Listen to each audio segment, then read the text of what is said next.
let me begin as a way of introduction, outlining 3 points which will set the rationale behind what I am going to speak on Sri Lanka.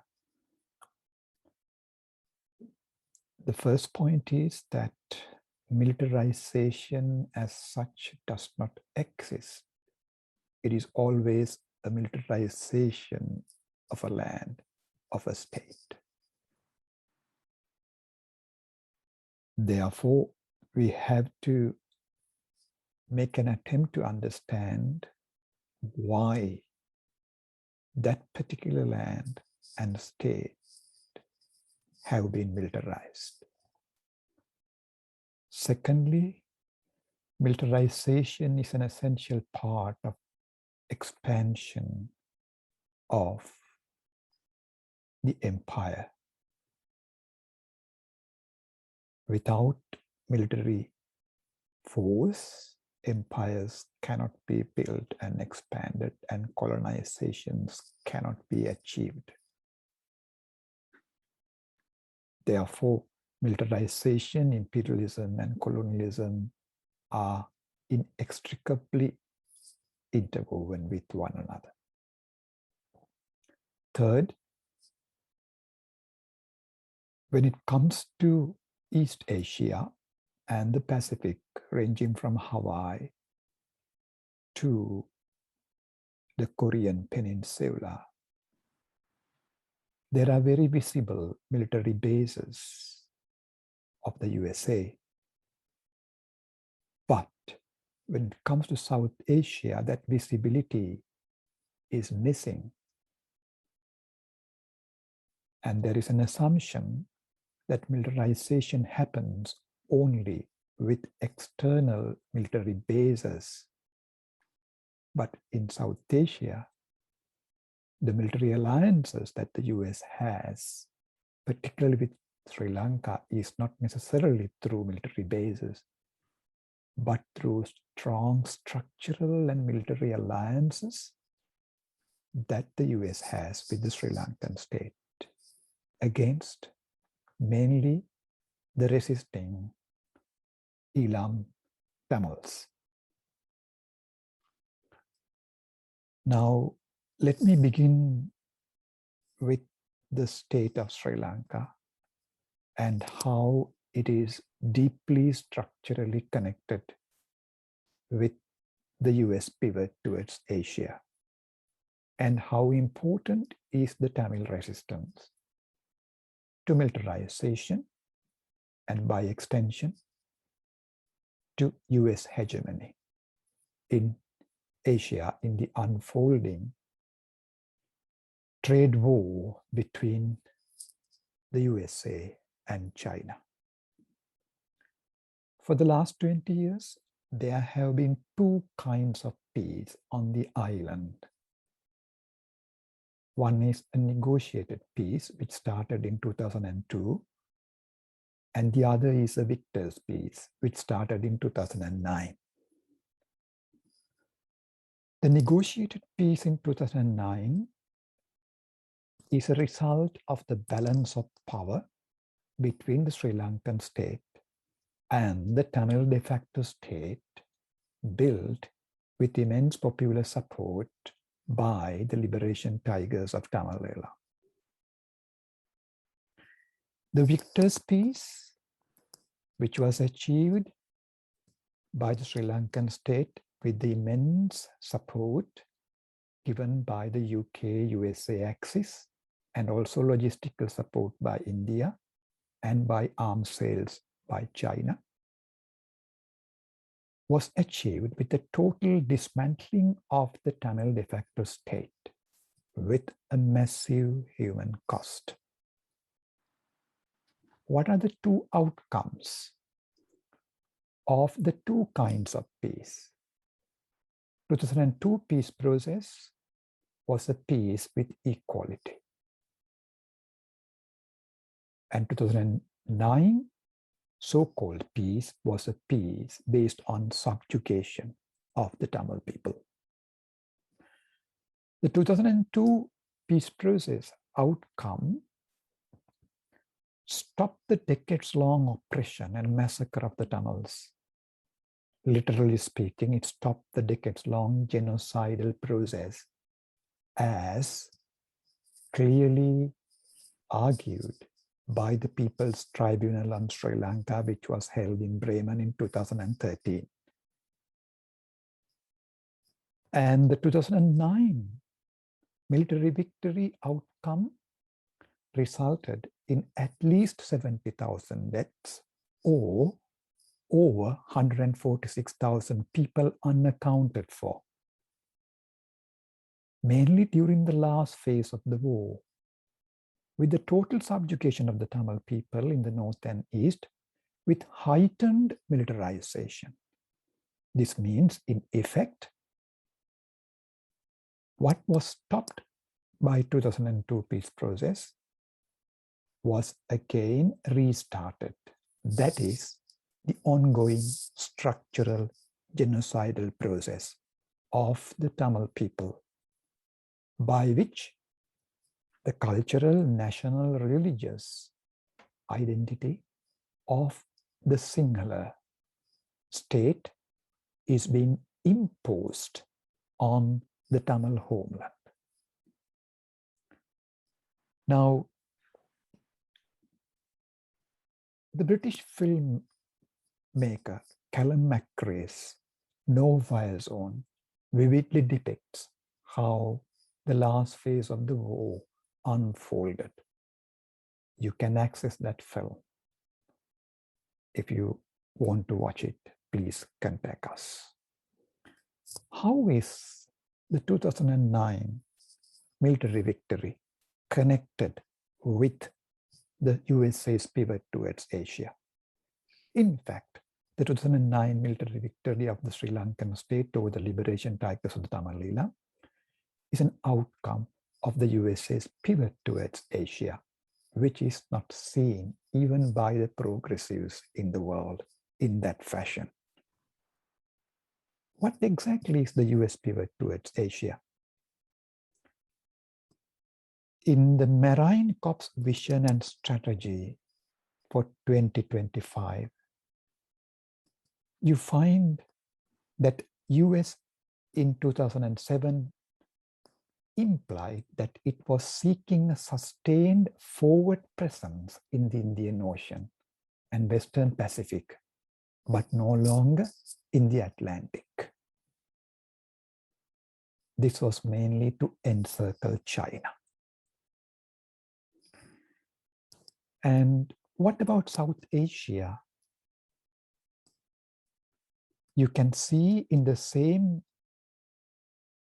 pivot towards Asia, the US National Security Strategy, published in March 2006, states South and Central Asia is a region of great strategic importance, where American interests and values are engaged as never before.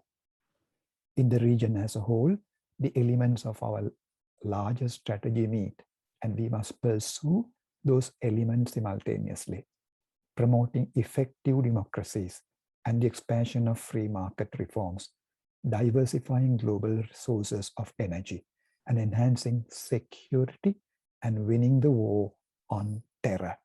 End of quote. How is Sri Lanka located in the US pivot towards Asia?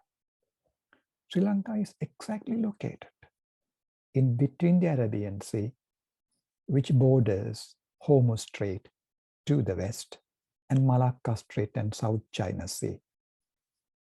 But within the country, you find Sinhalese 73%, Tamil 18%, Muslims 7%. Okay?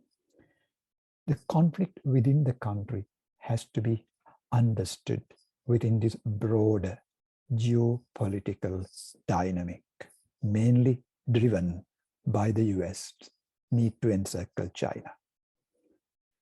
You can see how the main sea lines of communications from the west to the South China Sea unfolds mainly through the island here in Sri Lanka.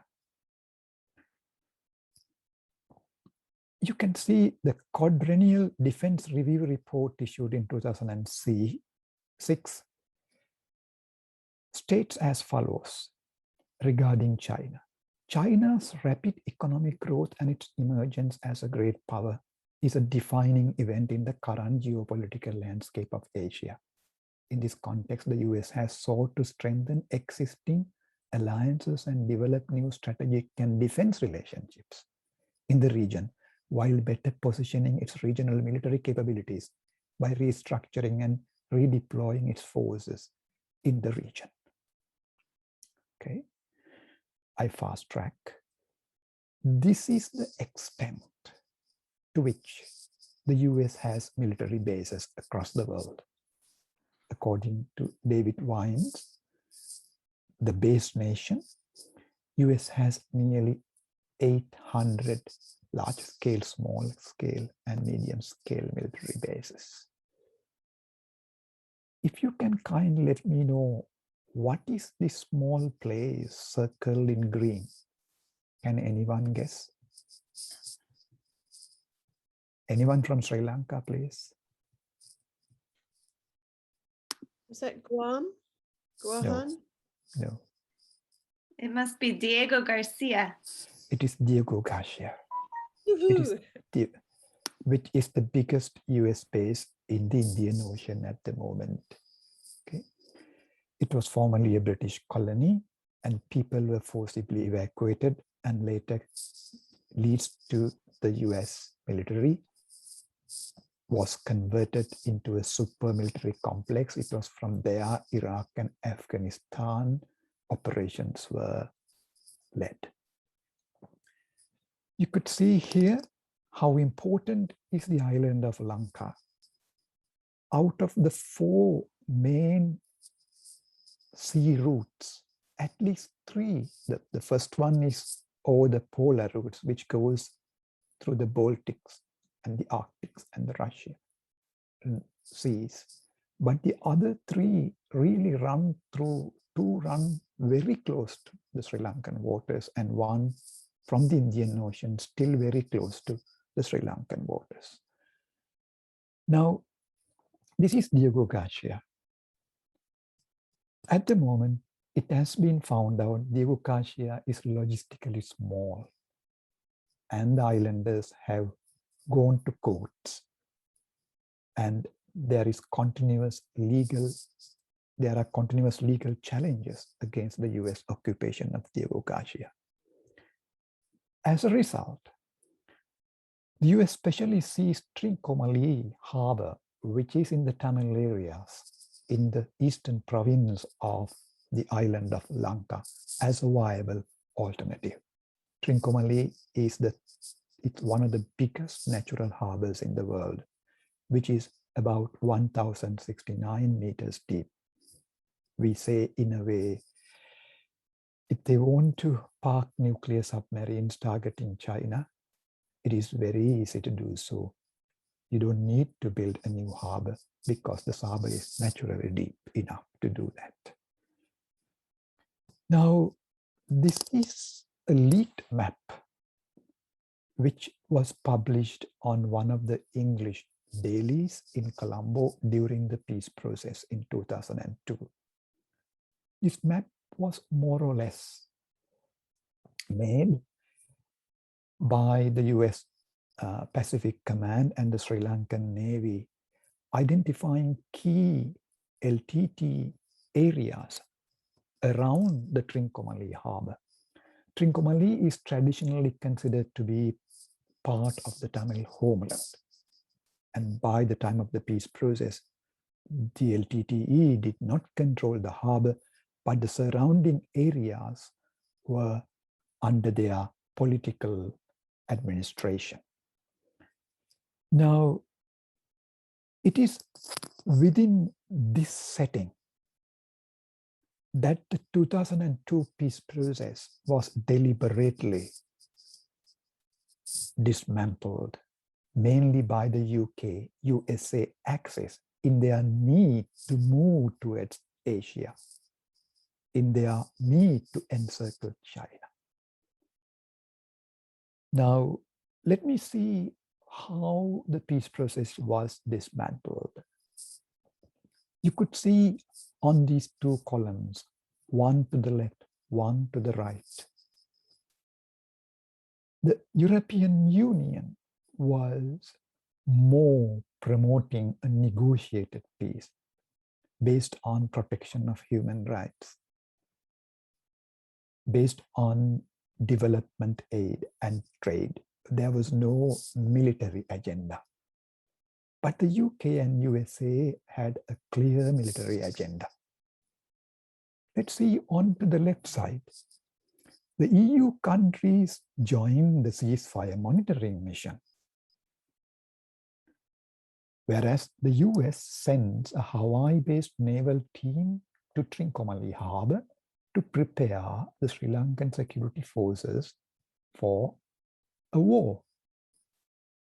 On to the left, the EU joins the co-chairs of the donor countries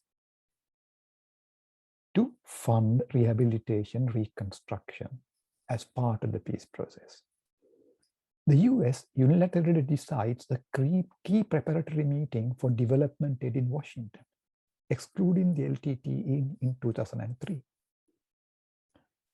Left, the LTT travels to the EU countries exploring models of devolution of power. The US promises to reform the Sri Lankan security forces and prescribes the nature of the political resolution in 2003. On to the left, the EU supports the post-tsunami operational structural management, post-tsunami operational management structure to rehabilitate both the south and the north, Sinhala and Tamil areas, where the Sri Lankan state and the LTTE agreed to form a joint structure for the same purpose. But the US declines to support that structure.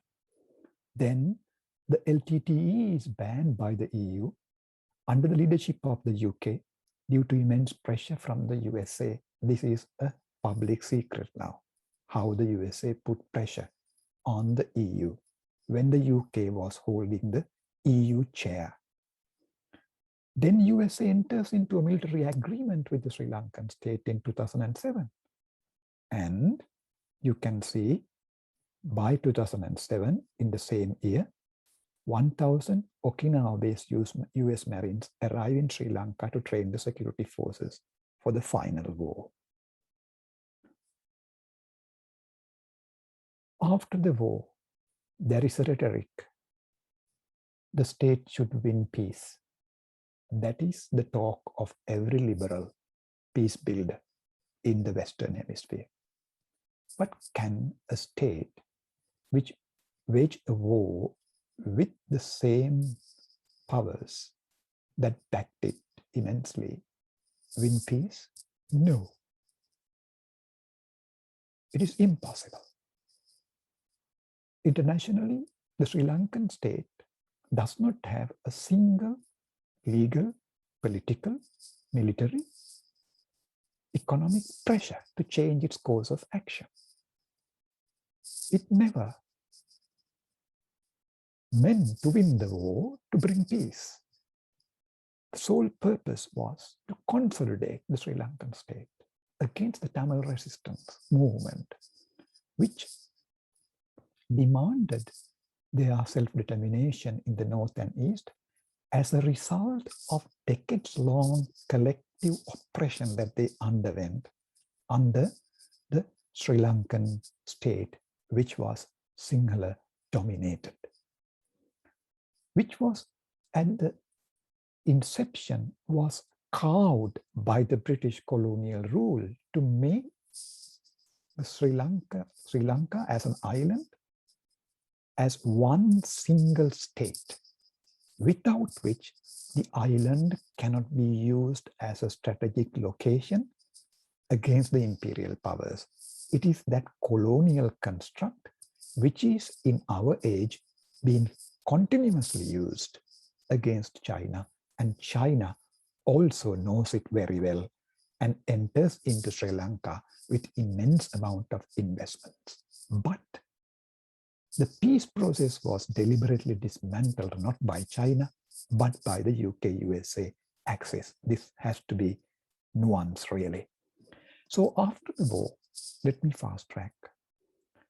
Many liberal Western peace-building NGOs call it post-conflict, or some little bit decently call it post-war. In fact, it is a war by other means. There's an increased heightened level of militarization. You can see what is found on this map, which was published by TamilNet. All the red circles are newly built military naval bases in the Tamil areas. And militarization, which is our topic today, has been heightened, intensified as never before in the history of the Tamil homeland. I'll give a few figures. In the northern peninsula of Jaffna, which is considered to be the main city of the Tamil region, the force density is 1 to 10, which means 1 soldier per 1 Tamil family, virtually. In the Mullaitivu district, it is 1 to 2, which means there are 60,000 security soldiers for 120,000 Tamils. So I'll fast track.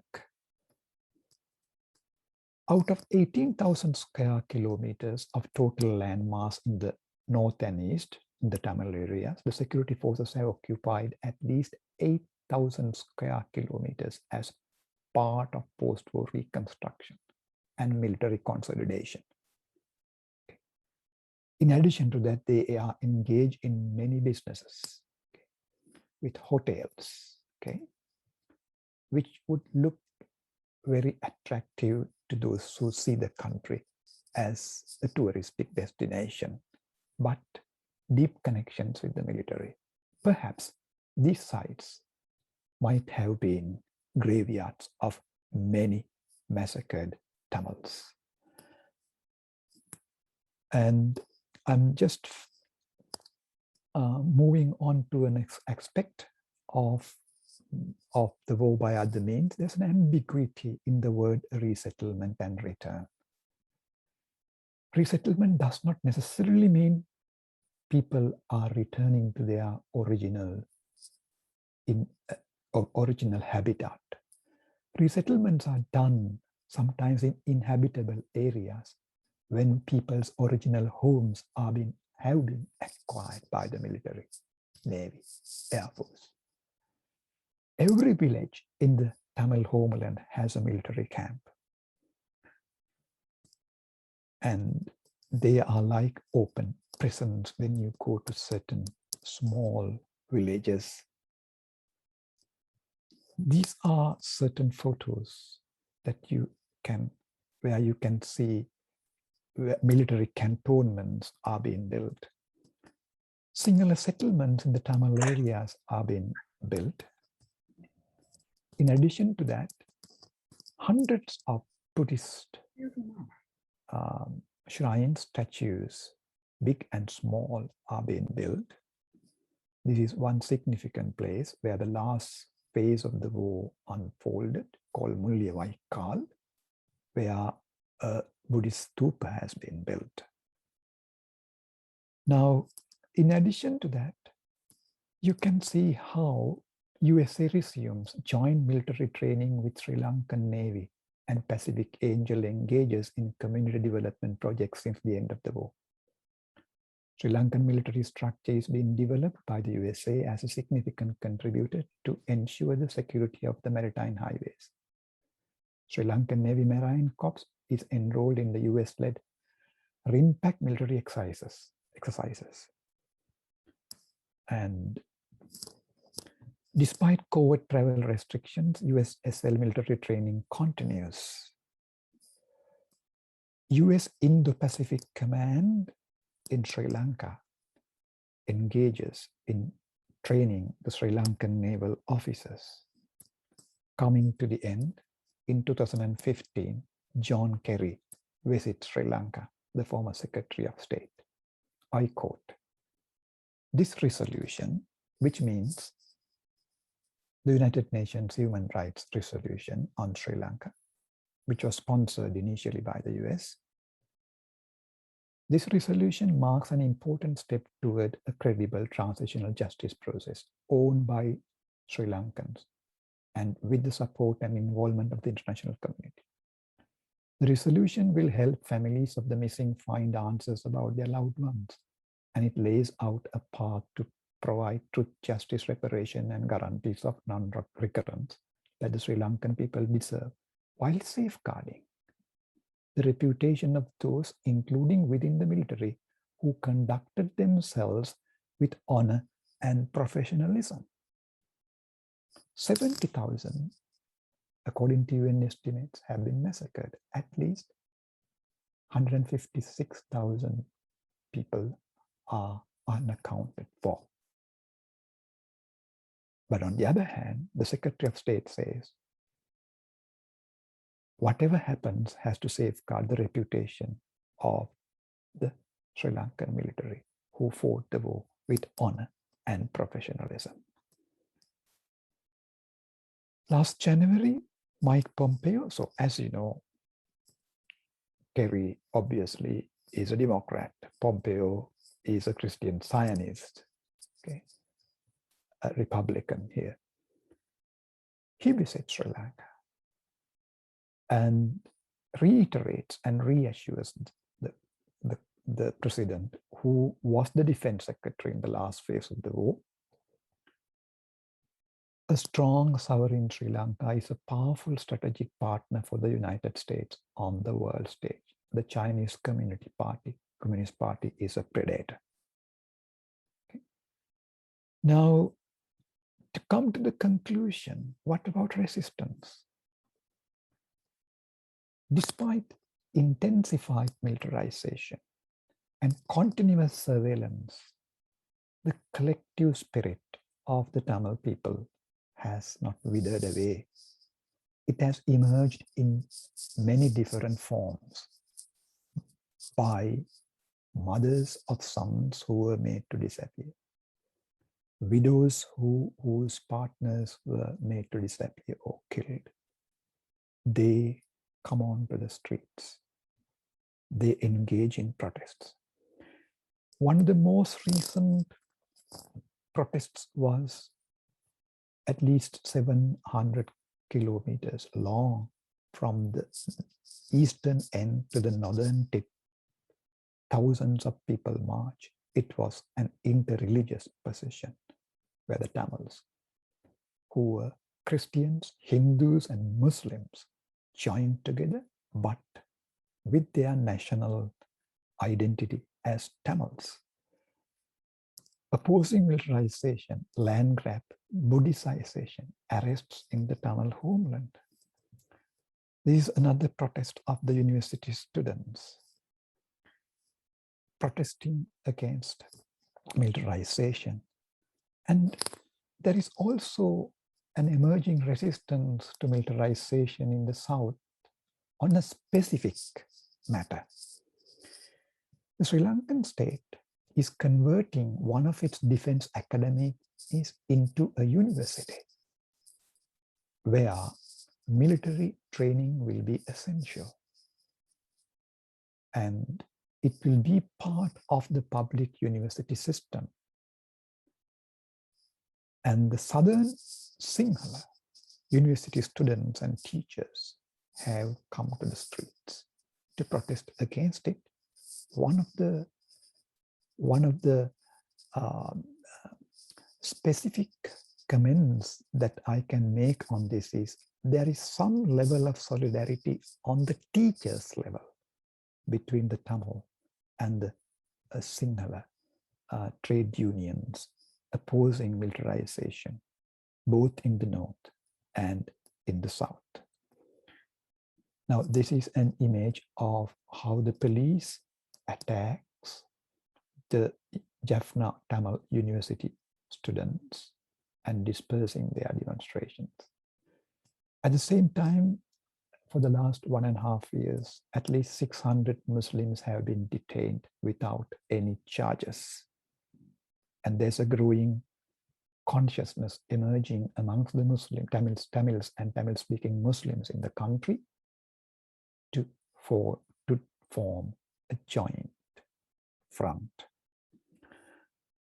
In conclusion, there have been 2 tribunals on the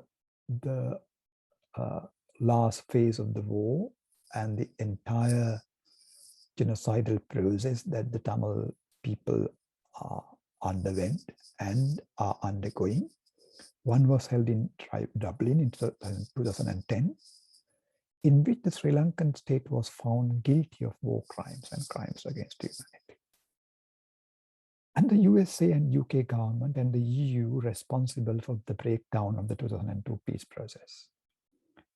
Subsequently, in 2013, in Bremen, the second session of the People's Tribunal in Sri Lanka was held,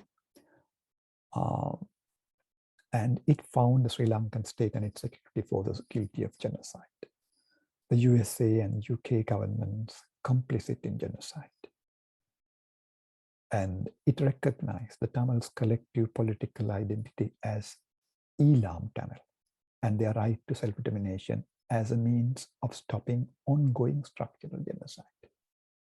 So in conclusion, the Sri Lankan unitary state is a state that has been carved by the colonial powers and is being now used by the UK-USA axis in their war against China, which is also supported by India. And China, through its economic power, also has made a strong foothold in the country. But the military repression of the Tamils is continually being intensified with continuous US, Sri Lanka military naval training and otherwise. The Tamil resistance is not only against militarization, but also against the oppressive Sri Lankan unitary state, which has imposed its identity on a distinct nation. That is why I said that militarization cannot be separated from colonialism and imperialism. So in that sense, the Tamil resistance is a resistance not only for the freedom of the Tamils, but also for the peace in the Indian Ocean, but also for the greater peace in Asia, which the Jeju people aspire for, struggle for. Okinawans, people in Guam, aspire for, struggle for. Thank you.